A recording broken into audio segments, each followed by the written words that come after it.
Cameroun est un État de la sous-région Afrique centrale avec une population d'environ 20 millions d'habitants. Le pays est divisé en 10 régions avec Yaoundé comme capitale politique, Douala la capitale économique.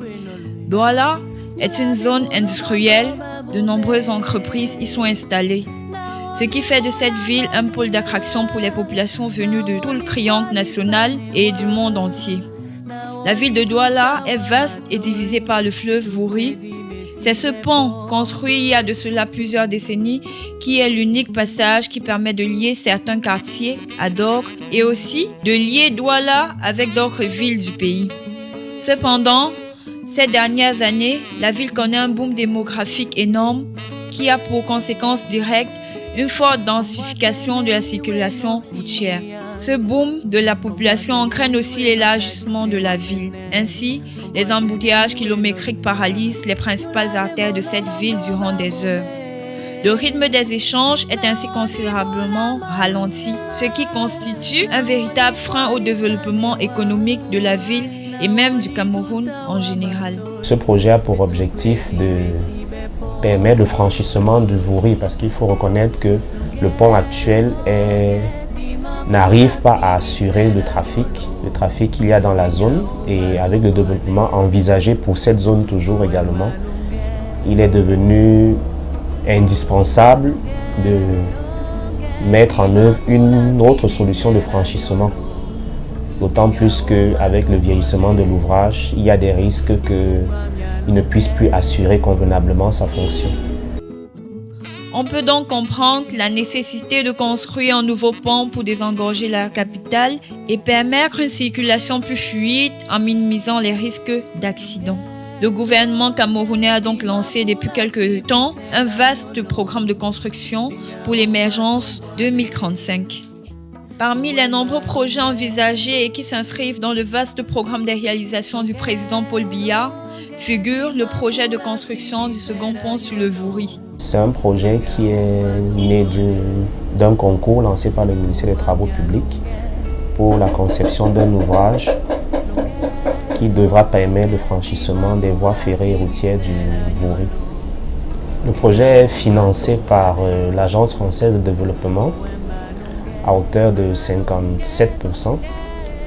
Il y a également un concours des fonds du contrat de désendettement de développement C2D à environ 24%. Et le reste, c'est les ressources propres du Cameroun, c'est-à-dire le BIP, qui finance le projet.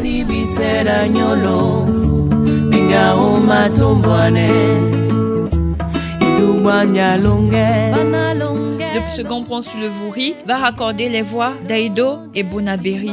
Ce pont sera un véritable joyau architectural construit avec un matériel de pointe. Il sera sans doute le plus grand pont du pays et permettra d'accroître l'économie locale. Le second pont sur le Vouri, c'est également une prouesse technique camerounaise avec la participation des entreprises locales et de plusieurs autres partenaires. Nous avions eu 4 candidatures. Et les 4 candidatures, celle du groupement conduit par Sogea Satom, c'est-à-dire le groupement Sogea Satom Eiffage, Soletanche Bachi, Lavigne Chiron Grèche, a présenté le dossier qui a retenu l'attention du jury et s'est vu donc attribuer le marché pour un montant estimé à 100 milliards, toutes taxes comprises. Le projet comporte 2 phases. Une phase de conception qui a duré 8 mois, pendant laquelle le groupement a mené les études techniques pour définir les caractéristiques de l'ouvrage.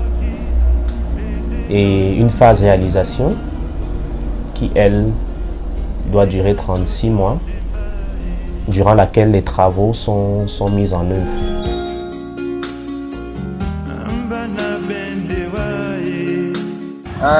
D'après notre planning, les travaux sont censés débuter fin 2017. Déjà qu'on n'a pas eu beaucoup de problèmes avec les publics cette année. On a un personnel qualifié et on a les hommes qui savent ce qu'ils font. Le projet de construction du second pont sur le Vouri, c'est aussi des milliers d'emplois générés. Des ouvriers aux ingénieurs, tout le monde s'active sur le terrain afin que les délais prévus pour la réalisation totale du projet soient respectés. Le projet a plusieurs impacts. Les impacts immédiats sont déjà la création d'emplois, non seulement au niveau du chantier, mais aussi les emplois générés à travers toute l'activité qui se développe autour du projet. Dans un moyen terme, on pourrait identifier comme projet la fluidification du trafic, l'embellissement du paysage, d'autres opportunités d'emploi qui vont aussi être créées à travers la gestion des ouvrages qui auront été réalisés. Et à long terme, l'impact se porte principalement sur l'économie du pays. Il faut rappeler que l'objectif de ce projet est de désengorger la ville de Douala, fluidifier la circulation, booster la création d'emplois, favoriser le développement socio-économique et touristique du pays. Le Cameroun est résolument engagé sur la voie de l'émergence 2035. Du nord au sud, de l'est à l'ouest, le pays tout entier ressemble en cette année à un vaste chantier.